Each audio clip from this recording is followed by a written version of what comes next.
María Jesús del Barco, juez decana de los Juzgados de Madrid desde 2018.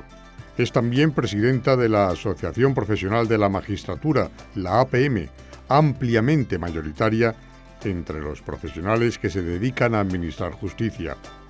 Palentina ingresó por oposición en la carrera judicial y pasó por distintos juzgados como titular en juzgados de La Coruña, Carrión de los Condes, Cuenca y Madrid. Defensora a ultranza de la independencia de este poder del Estado, considera que el poder político debe garantizar esa independencia, oponiéndose a cualquier interferencia que socave esa capacidad para enjuiciar y dictar sentencias acorde con el ordenamiento jurídico en un Estado de Derecho. Del Barco se enfrenta públicamente, desde sus profundas convicciones democráticas y un halo de europeísmo, a todos aquellos que vienen a cuestionar, desde su propio interés, la honradez y la capacidad de los jueces y magistrados españoles. Una visión del derecho y su impronta decisiva en la sociedad del siglo XXI que a buen seguro entenderán los miles de estudiantes de derecho que se albergan por estas aulas.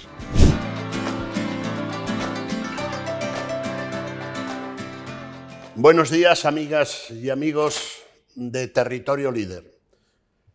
Con este nuevo año empezamos la 7ª entrega del programa que se produce y emite desde Udima Media en su campo de Madrid.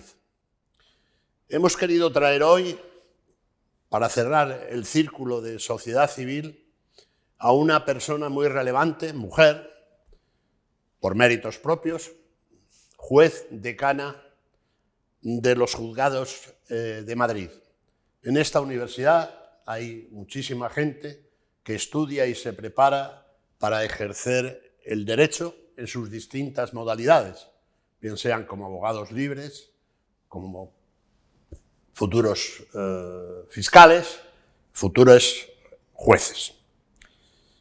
Buenas tardes. Buenas tardes. Señora del Barco. Buenas tardes. ¿Qué es ser juez hoy en España? Pues a veces ser juez en España o cada día se pone un poquito más complicado, pero bueno, ser juez es al final resolver los conflictos de los ciudadanos aplicando la norma jurídica, la norma que todos nos hemos dado. Y ser juez en España, en un país democrático, supone ser la última trinchera del ciudadano para la defensa de sus libertades y de sus derechos. Para eso estamos los jueces, para amparar a los ciudadanos en sus libertades y en sus derechos. Nada más. Que no es poco, es todo. ¿Y quién fiscaliza o quién controla a los garantes? Bueno, todo el sistema de recursos que tenemos, ¿no? Las resoluciones de los jueces, en la inmensa mayoría de los casos, son recurribles ante órganos superiores, pues órganos de apelación, órganos de casación. Tenemos el Tribunal Europeo de Derechos Humanos, tenemos el Tribunal Constitucional. La propia Constitución establece la responsabilidad de los jueces. O sea, los jueces no dictamos nuestras resoluciones como nos da la gana, digamos, ¿no? Lo hacemos aplicando la norma y tenemos una responsabilidad penal y una responsabilidad disciplinaria para el caso de que se nos ocurra hacer aquello que no debemos hacer porque, bueno, no se ajusta a la norma. Pero al final el sistema de recursos contra las resoluciones del juez son la máxima garantía también del ciudadano. Pero en nuestro país pueden estar tranquilos los ciudadanos. Los jueces tenemos una amplia formación y sobre todo un amplio sentido de nuestra responsabilidad en la sociedad en la que estamos. Y en la justicia, de los profesionales que imparten justicia en España, hoy, ¿cuántos sistemas de acceso hay? Hay dos sistemas, uno de libre oposición, que es el mayoritario, y luego tenemos el turno, que es un turno de cada 4 plazas que se convocan en la categoría de magistrado, una de ellas debería ser en este turno, y para el turno de juristas del Tribunal Supremo, la 5ª plaza. Y esto está destinado pues, a juristas de reconocido prestigio, pues muchas veces son personas que vienen del mundo de la universidad o que vienen de desempeñar funciones pues, como abogados, por ejemplo, del ámbito laboral, que entran luego como magistrados de lo social. Pero la inmensa mayoría de los que integramos la carrera judicial, oposición libre. ¿Y cuánto le costó a usted? A mí me costó 4 años y medio de mis mejores años de mi vida, cuando era joven. O sea, y eso se llama calentar silla. Eso se llama levantarte por la mañana, prontito, ponerte a estudiar y saber que durante unos años tu vida es estudiar, ir a tu preparador, pasar los temas, que controle cómo llevar los temas y bueno, formarte cada día, pues es una carrera de fondo contra ti mismo para empezar, porque bueno, tienes que tener ganas de estudiar y saber que puedes no aprobar, o sea, al final te lo estás jugando a una Bueno, carta la mayor al parte día. no aprueba. Bueno, la mayor parte no aprueba, efectivamente, por eso es un sistema de oposición, ¿no? No es como hacer, no sé, estudios que hagas una carrera que puedas tardar más o menos tiempo, ¿no? Aquí hay un número de plazas determinado y tu lucha es conseguir esa plaza. ¿Y la he compensado? Sí, indudablemente. De hecho, cuando acabas la oposición y apruebas, yo creo que pasa un poco como con los partos antes de que existiera la epidural, que decía, se te olvidan los dolores cuando tienes a tu niño. Pues al final es que la oposición, bueno, pues eso es mucho trabajo, pero la recompensa es aprobar la oposición. Y luego, para mí, la mejor oposición o el mejor trabajo desde el punto de vista del derecho es el de juez. Entonces, a mí me compensa mucho trabajar como juez, claro que me ha compensado. Incluso cuando llegas a juzgado es con muchísimo trabajo, incluso esos días en los que tienes un juicio que acabas harta porque bueno, pues has tenido un problema, entre comillas, el problema con un abogado más o menos impertinente o porque bueno, no todos los días estás igual de fina a la hora de hacer las cosas, o cuando escuchas ataques contra tu función y dices, ¿qué está pasando en esta sociedad a la que yo estoy prestando mi función y mi servicio público porque tengo esa vocación de servicio a la ciudadanía? Pues incluso en esos momentos para mí sí que compensa. Aquí estás por vocación, ¿eh? No estás por otra cosa. ¿No estás por dinero? No, si estuviéramos por dinero no éramos jueces. Eso ya hay jueces y lo veo yo sobre todo en los jueces jóvenes que acaban de entrar y que su sueldo pues en muchos sitios es bastante inferior al del policía municipal del lugar donde prestan sus servicios. Entonces, pues bueno. ¿Ah, sí? Sí. Aquí no estás por dinero, ¿eh? Ya. Estás porque te gusta. Bueno, en los diversos campus que hay aquí en UDIMA, iberoamericano, africano, español, norteamericano, en los estados de habla hispana, hay mucha gente que estudia Derecho.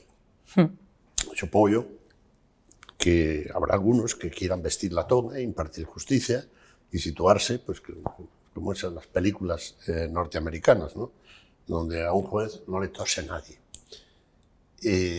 O si le tose, sabe al que se arriesga.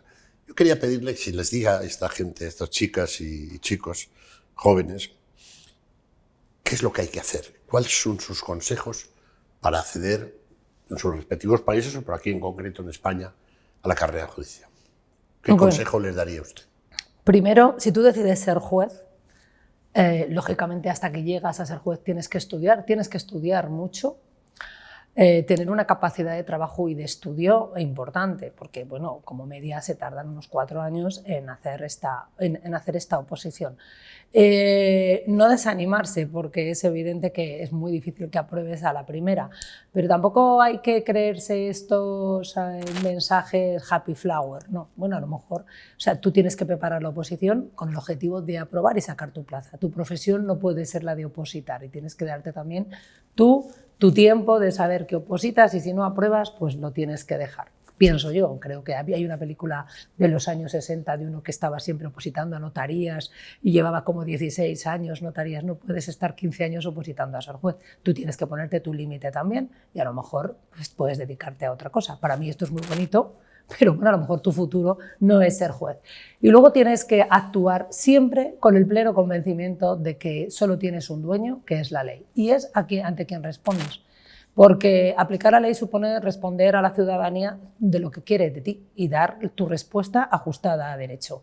Y eso no se tiene que olvidar. Tienes que ser valiente porque sabes que muchas veces vas a tener que resolver, pues a lo mejor en asuntos mediáticos en los que la ciudadanía quiere otra respuesta diferente, pero los jueces no tenemos que resolver con la víscera ni resolver lo que pensamos que el ciudadano quiere.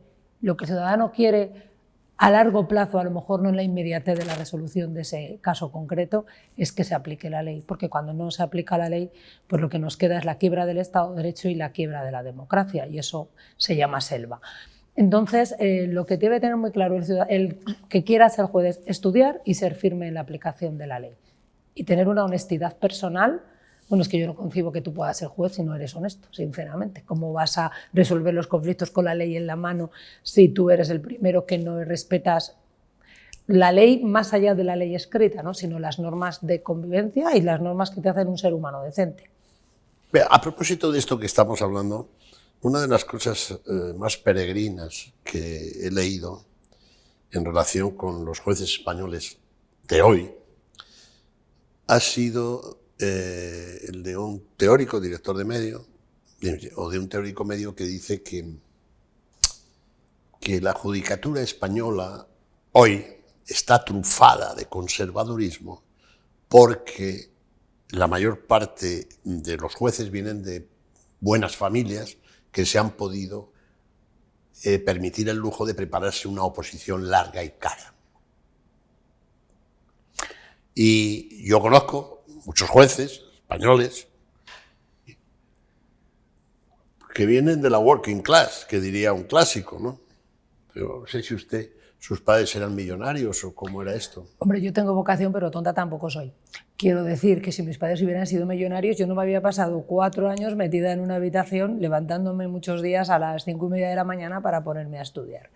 La oposición es el mejor mecanismo de ascenso social. Esta y todas. Y porque nuestra Constitución dice que se accede al empleo público por mérito y capacidad. Y entonces, estudiando, demuestras tu capacidad para llegar a ese puesto. Entonces, caer en esta falacia de que los jueces somos todos ricos y conservadores, pues bueno, me parece que forma parte de una estrategia, ¿no? Crear un enemigo para luego atacar las resoluciones de los jueces y, en definitiva, pues no cumplir las sentencias, que es de lo que se trata. Pero que no es así, pues es que yo conozco a pocos compañeros míos que tengan esa ascendencia millonaria. Son la mayoría, el 95% de los casos, clase media, con bueno, pues sus padres con una mayor o menor formación, que han podido pagar la oposición a sus hijos, que tampoco vamos a llevarnos las manos a la cabeza, que esto es más barato que hacer muchos máster y que, bueno, pues que es como una continuidad de la carrera. Tampoco es que hay gente que estudia en una universidad privada y gasta muchísimo más al mes que lo que se gastaron mis padres conmigo en toda la oposición, y que, bueno, digamos que es una inversión que hacen los padres para que sus hijos estudien y tengan una formación y un futuro. Creo que es algo que se ha hecho siempre y que, no sé, a lo mejor la generación de mis padres pensó que, y yo lo sigo pensando con mis hijos, que lo importante era dar a tus hijos esa formación con el sacrificio que en muchos casos podía suponer pagar a un preparador. En mi familia no hay nadie que haya estudiado Derecho hasta que yo llegué. Mis padres tenían una formación de estudios primarios y para ellos era un orgullo que yo estudiara, que me metiera en esta oposición, pues yo recuerdo decir a mi madre, hija mía, y no hay una cosa más sencilla que no tengas tú que estar tratando a personas que no siempre serán lo mejorcito de cada casa. Pues no, bueno, yo quería hacer, y estudié. Pero así tengo un montón de amigas y de amigos, yo no soy ninguna excepción, de amigas que sus padres, pues o mi padre era taxista, o su padre trabajaba de mecánico en un taller, o era maestro en un colegio privado que tenía un salario más bajo, y su madre ama de casa. O sea, que quiero decir que es que no hay que ser millonario para preparar la oposición, y que conozco a muy poquitos millonarios, por no decir que a ninguno, que las haya preparado. ¿A alguien se le ocurre pensar, no sé, que la hija de Amancio Ortega vaya a preparar esta oposición? Pues hombre, no sé, si eres millonario, pues probablemente tengas la opción de trabajar, si tienes dinero, en el despacho de tus padres o en su empresa. Y esto es muy vocacional, pero es que la vocación arranca desde el momento que te dedicas a preparar la oposición y que te tienes que pasar muchos días estudiando, fines de semana en los que tus amigos salen, fines de semana en los que uno se van a esquiar y tú no esquías, tú sigues preparándote los temas de procesal. Es así. Oye, usted, señora jueza, ¿cuándo se le encendió la bombita de que quería ser jueza? ¿Eso fue cuando jugaba con las muñecas y jugaba, que no lo sé, o hacía natación, o cuándo fue esto? Pues fue cuando estudié Derecho Procesal, que me gustó muchísimo, y yo dije, pues yo quiero ser juez. Y me dediqué a preparar la oposición. Y la verdad que empecé a estudiar la carrera de Derecho como podía haber hecho otra, ¿eh? Yo no voy a decir que naciera queriendo ser juez, ni siquiera queriendo estudiar Derecho. Yo soy de Palencia, la Universidad Natural de Palencia es Valladolid, y mis padres no me podían pagar una universidad fuera de Valladolid, porque yo a Palencia me venía en autobús, y entonces eso sí me lo podían pagar mis padres. Y yo recuerdo que, bueno, no sabía qué carrera estudiar, tenía muy buenas notas, no podía entrar donde me hubiera dado la gana, porque yo terminé con matrícula, pero una cosa es que yo pudiera terminar, entrar donde quisiera por mi nota, y otra cosa es que mis padres lo pudieran pagar. Y mi mejor amiga hizo Derecho y como ella se matriculó en Derecho, pues yo me matriculé también en Derecho. Me gustó mucho desde el principio, es verdad, pero bueno, yo tampoco tenía muy claro qué quería hasta que estudié Derecho Procesal en cuarto de carrera, cuando la carrera era de 5 años, la licenciatura, y por eso decidí preparar judicaturas. Y ahora la oposición es conjunta, o sea, la de jueces y fiscales es conjunta, y cuando el día que tú apruebas decides si quieres ser juez o fiscal, y luego dependiendo de la nota lógicamente que tengas, pues esa elección será o no la que dirija tu carrera. Pero cuando yo me presenté eran 2 oposiciones separadas, yo tenía muy claro que quería ser juez y no quería ser fiscal. ¿Y cuántos hijos tiene usted? 3. ¿En edad de merecer o en edad de estudiar? En edad de estudiar en la universidad. Y le preguntan por su trabajo, alguno de ellos ha dicho, hombre, pues a mí me gustaría todo eso porque quedas muy mona con la toga y eso. A ver, yo la verdad voy a confesar aquí que cuando la primera toga que tuve y el escudo que ponía juez, cuando cambié el escudo de juez a magistrada, lo guardé pensando que alguno de mis hijos estudiaría Derecho y querría hacer judicaturas, pero los 2 mayores, que ahora mismo son los que están en la universidad, ninguno se ha decidido por el Derecho, ni siquiera por las letras, son de ciencias Han ido puras. por el microchip. Y sí, pero sin estudiar Derecho y sin que, o sea, no me preguntan por mi trabajo porque yo siempre hablo de mi trabajo. Soy muy pesada probablemente, pero desde muy pequeños, pues en la comida o en la cena, pues contaba, pues hoy me ha pasado esto, lo otro. Mis hijos siempre han preguntado mucho también, no sé, pues las noticias. ¿Y esto por qué es así? Pues mira, porque jurídicamente, o yo también soy muy protestona cuando veo las noticias, digo, pero ¿cómo se les ocurre esta barbaridad si esto no se puede hacer con esta ley o esto va en contra de...? Entonces, bueno, mis hijos tienen mucho espíritu crítico, el Derecho te ayuda a tener mucho espíritu crítico porque, bueno, estudias las normas y estudias mucho el funcionamiento de la sociedad, de las instituciones principales del Estado. Y yo he procurado formar mucho a mis hijos desde pequeño en eso. Siempre he pensado que aquella asignatura fracasada de educación para la ciudadanía debía formar ciudadanos en esas cosas básicas de nuestro sistema constitucional, para entender muchas de las cosas que ves cada día en los medios y que el ciudadano común no entiende. ¿Y por qué hay, no sé si mucha o poca, no sé, pero desconfianza en la sociedad española hacia el sistema de justicia? No digo los jueces, del sistema. Yo creo que porque tenemos mala prensa interesada por parte de quien, bueno, pues claramente la clase política, los jueces no siempre les ayudamos, entre comillas, mucho, ¿no? En ocasiones los jueces lo que hacemos es investigar casos de corrupción de la clase política y hay políticos que terminan en la cárcel por las investigaciones de los jueces y porque hay sentencias condenatorias. Algunos ha habido. Algunos más que otros en algunos sitios. Pero es verdad que, bueno, al final, bueno, el poder judicial es un poder independiente, un poder del Ejecutivo y del Legislativo, y aunque esto no es nuevo, vemos como cada vez más el Ejecutivo, que ya tiene completamente colonizado el Legislativo, quiere colonizar también el único poder del Estado que no puede controlar, que es el Poder Judicial. Y el Poder Judicial es el único que puede decir, mire, lo que está haciendo usted, clase política, en esta ley o en la aplicación de esta norma concreta es inconstitucional o es ilegal y no se puede hacer. Y es ese control último que tiene el Poder Ejecutivo y el Poder Legislativo. El control efectivo, al final, es el del Poder Judicial. Por eso tenemos esa mala prensa. A nadie le gusta que le controlen, y a quien tiene el poder, aún menos, ¿no? Y un poder descontrolado se convierte en tiranía. Bueno, esto que usted dice es perfectamente descriptible, ¿no? Es decir, y podríamos poner, no sé, no es el caso en este programa universitario, pero podríamos poner nombres y apellidos. Por ejemplo, si una sentencia que perjudica a un adversario o enemigo político, pues lo aplauden con las orejas, pero cuando desde el mismo juzgado se ata a los machos a su propia formación o a él mismo, entonces aparece los rayos jupiterinos, ¿no? Curioso que, sobre todo además que, esto es un programa que se ve mucho en Iberoamérica, usted como profesional de la justicia, de impartir justicia, simplemente con observar ciertos rictus en ciertos países iberoamericanos, usted ya sabe si hay un Estado de Derecho o es un Estado fallido, ¿no? Así es. O sea, cuando tú ves que, bueno, que se ha copado el Poder Judicial por el Poder Ejecutivo, pues ya sabes que ahí no existe una administración de justicia independiente y que vamos a tener allí a un Poder Judicial pues que tiene de poder poco, porque al final es una marioneta en manos de ese Ejecutivo.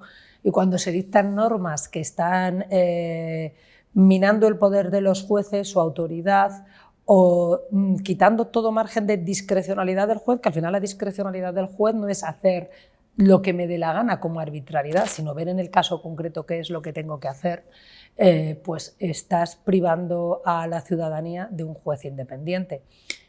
Y eso es muy propio de regímenes totalitarios, efectivamente. En Sudamérica tenemos ejemplos muy claros, pero a veces, sin irnos tan lejos, vemos, bueno, pues como en Polonia, dentro de la Unión Europea, se trata de hacer lo mismo con el Poder Judicial, en Hungría también, y como en España, pues en el año 2020 nos encontramos con la proposición de los partidos del Gobierno de modificar la ley orgánica para elegir a los vocales del Consejo General del Poder Judicial por una mayoría absoluta simplemente, que ya me parece bastante mal que se elija por el Congreso y el Senado a los 12 vocales de procedencia judicial, pero bueno, tratando en definitiva de minar el poder judicial, ¿no? Y las funciones de los jueces. Pero lo vemos en muchas reformas legales en nuestro país, donde ya no tenemos el juez podrá, sino el juez dispondrá. Entonces ya te ponen el imperativo, te están quitando tu margen de discrecionalidad y de interpretación de la norma para aplicar en esos hechos concretos. Vamos a cambiar de tercio para luego volver al mismo. ¿Usted recuerda la primera vez que firmó una sentencia por la que mandaba a alguien a prisión? ¿Recuerda? Yo recuerdo... A ver, yo cuando entras en la carrera judicial, lo normal es que tu primer destino sea un pueblo, un juzgado mixto, donde tienes primera instancia e instrucción. Y recuerdo los primeros presos, detenidos que me presentaron y que mandé a prisión provisional. Y de eso sí que recuerdo el mal fin de semana que pasé porque eran unos chicos jóvenes. Y, caray, no sé, a lo mejor una tiene en la mente muchas películas de centros penitenciarios y yo lo pasé francamente mal, ¿no? ¿Y durmió esa noche? O sea, ¿durmió usted esa noche o cómo? Bueno, dormí porque, bueno, pues porque tienes que dormir y porque al final tú te tienes que ir a tu casa, bueno, pues con la conciencia tranquila de que has hecho lo que se ajusta a la norma en ese momento y porque lo que procedía era acordar la prisión provisional. Pero desde luego no es plato de buen gusto mandar a nadie a prisión provisional, ni siquiera cuando estemos hablando de los malos muy malos, ni a prisión definitiva. O sea, la privación de una persona de su libertad, pues al margen de la vida, es el derecho más importante que tiene, ¿no? Entonces, cuando quitas a alguien su libertad, claro que cuesta. Pero bueno, es ese papel también el que tenemos los jueces y no debemos ser tibios ni cobardes cuando hay que hacerlo. Bueno, si tienes que decidir una prisión, pues la tienes que decidir y es así. Y usted, que es una mujer que ha estudiado y que ha calentado silla, por lo menos, y ha aprendido, ¿qué le parece esta, voy a decir movimiento, esta moda, espero que sea pasajera, según la cual se puede pasar de curso suspendiendo, se puede tener una beca de dinero público suspendiendo, esa idea general de laissez-faire, laissez-passer, que diría un francés Ortera? ¿Usted cómo ve esto? ¿Qué le parece? Digamos, la dejación en la cultura del esfuerzo. Efectivamente, eso es lo que iba a decir, es que si desaparece la cultura del esfuerzo, una sociedad no avanza. Vamos a ver, es que es fundamental el aprendizaje, es fundamental el reto cuando tú estudias, pero desde que empiezas en el colegio de pequeño, saber que hay un castigo y una recompensa, que cuando tú estudias lo normal es que la recompensa sean unas buenas notas y que cuando tú no estudias o no haces tus deberes que te mandan en el cole de pequeño, pues que tengas unas notas negativas y que puedas suspender. Pero la consecuencia de suspender la asignatura no puede ser que yo salte por alto como profesor o como Ministerio de Educación o Consejería de Educación, porque la ley así me lo impone, que hayas suspendido y pases de curso. Si no estás acreditando unos conocimientos mínimos, ¿cómo vas a pasar de curso? Es que eso es de cajón. O sea, es que que ahora te digan que se puede pasar de curso con asignaturas suspendidas, que puedes pasar bachillerato, que es el paso inmediato a la universidad, con asignaturas suspendidas, a mí es algo que me deja No sé, a mí me educaron en que estudiar suponía esforzarse por sacar buenas notas y que tu objetivo debía ser eso. Lo contrario supone igualar a los ciudadanos en la mediocridad. Y al final, por desgracia, y por más que esto se venda como que hacen un favor al estudiante, al único que estás perjudicando es al estudiante que tiene peores recursos económicos en su familia y que solamente tiene los estudios como mecanismo para poder progresar y mejorar en la vida. Y mejorar económicamente me refiero, y poder vivir mejor y socialmente. Porque el que tiene recursos económicos va a llevar a su hijo a estudiar fuera o llevar a un buen colegio y va a garantizarse y asegurarse que su hijo tenga ese mínimo, no el mínimo, que supere el mínimo para tener unos conocimientos y poder acceder mañana al mercado de trabajo, bien en la empresa privada o bien a través de unas oposiciones al mejor sistema. Porque bueno, la lógica es que tú quieras que tus hijos vivan mejor que tú, o al menos que vivan igual de bien si tú has vivido bien. Por tanto, esto creo que no hace ningún favor a los alumnos, pero desde luego a los más desfavorecidos es a los que más perjudica. Esto de que las nuevas generaciones, o nuestros hijos, vayan a vivir mejor o igual que nosotros, empieza a estar jodido. ¿No crees? Yo lo veo muy complicado, pero también es... A ver, antes estudiaba menos gente y antes estudiar una carrera universitaria ya suponía bueno, que ibas a acceder a otros puestos de trabajo mejores que si no habías estudiado. Ahora estudia mucha gente en la universidad, entonces pues a lo mejor es muy difícil que haya... No solo en España, del mundo libre. De todo el mundo, efectivamente. Entonces, como ahora estudia mucha gente, es más difícil que haya esos buenos puestos para todo el mundo. Entonces... Hay que competir, efectivamente, pero el problema es que tú no puedes decir a la sociedad o a los jóvenes cuando estudian que no hay que competir o que opositar está mal. No, es de fachas. La vida es... Yo recuerdo esto, no tiene que ver, pero recuerdo una de las reuniones en el colegio de mis hijos que un padre dijo que, bueno, que esto de que los niños tuvieran que aprobar o crear este espíritu competitivo en los niños, que lo importante es que los niños fueran felices. Y yo dije, mira, yo creo que no es incompatible que tu hijo sea feliz, a que aspire en la vida, bueno, pues a sacar buenas notas en el cole, sí puede hacerlo, lógicamente, no todo el mundo tiene la misma capacidad, pero la felicidad no es equivalente al fracaso escolar. Creo que lo que tú debes hacer es que tu hijo sea feliz teniendo éxitos. Ahora en el cole, que es su trabajo, entre comillas, porque supone que podrá tener una vida exitosa en el futuro, pero claro, si tú entiendes que el fracaso escolar, bueno, pues que da lo mismo que tu hijo sea un zoquete, con perdón, pues entonces luego no te quejes de si tu hijo es un fracasado. Bueno, voy a acabar con una pregunta que no... La pregunta se hace fácil, se hace difícil la respuesta por todo lo que hay en torno a los corporativismos. Y mire, yo que viví muy jovencito, como profesional ya, pero muy jovencito, la elaboración de la Constitución, que es lo mejor que nos ha ocurrido en siglos,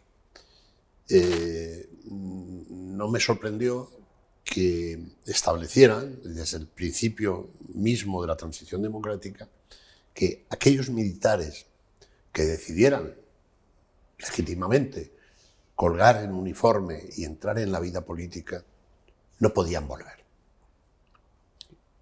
Prohibición que se mantiene. Y a veces me he preguntado, honradamente, si no habría que aplicar esa misma medida a dos oficios o dos profesiones, los jueces y los periodistas. En lo que a los jueces toca, estoy completamente de acuerdo. Creo que difícilmente podemos defender la independencia judicial. Difícilmente el ciudadano puede tener una imagen de nosotros como independientes e imparciales cuando, bueno, yo tengo compañeros que todos conocemos que han colgado la toga para meterse en la política, que van de meeting en meeting, que les echan y luego vuelven. Pero luego vuelves, ¿vale? Me parece estupendo que quieras dedicarte a la política. Es más, hay veces que digo, ojalá llegue gente preparada, ¿no? Pues de la abogacía del Estado, pero es diferente. Pero bueno, que un juez decida entrar en política me parece perfecto. Es una persona formada y puede aportar, pero luego no vuelvas a la judicatura, porque tú has ido con el marchamo de un partido político. Y luego tú, ¿cómo vas a venderte como un juez independiente? ¿Quién se lo va a creer? Porque ni yo como juez, compañera tuya, me creo que tú seas independiente, porque si estás con las siglas de un partido o de otro, ¿cómo yo me voy a creer que eres independiente? Hombre, habrá cosas en las que no se va a notar, y probablemente sus resoluciones sean igual de independientes que las mías sin haber entrado en mi vida en política, y aparque su ideología a la hora de poner sus sentencias, pero hay que serlo y además parecerlo, y la independencia del juez debe percibirse por el ciudadano como real, y desde luego así no se percibe como real. Pues, bueno, rompiendo una norma, el entrevistador se responde a sí mismo, y lo que ha dicho la juez creo que debe aplicarse idénticamente a los profesionales del periodismo en términos generales, ya sea como informador o como columnista. Eso no significa que cada uno no tenga sus ideas, eso va aparte, pero no se puede estar en la procesión y replicando. Y María Jesús del Barco, ha sido un placer tenerla aquí en este programa Territorio Líder, en este campus, y le deseo lo mejor. Yo creo que, según algunas informaciones solventes, creo que tiene usted, a pesar de que todavía es muy joven, obviamente, Qué gracioso. tiene una gran carrera por delante, y yo me alegraré mucho de que la consiga. Pues muchas gracias. El placer ha sido mío.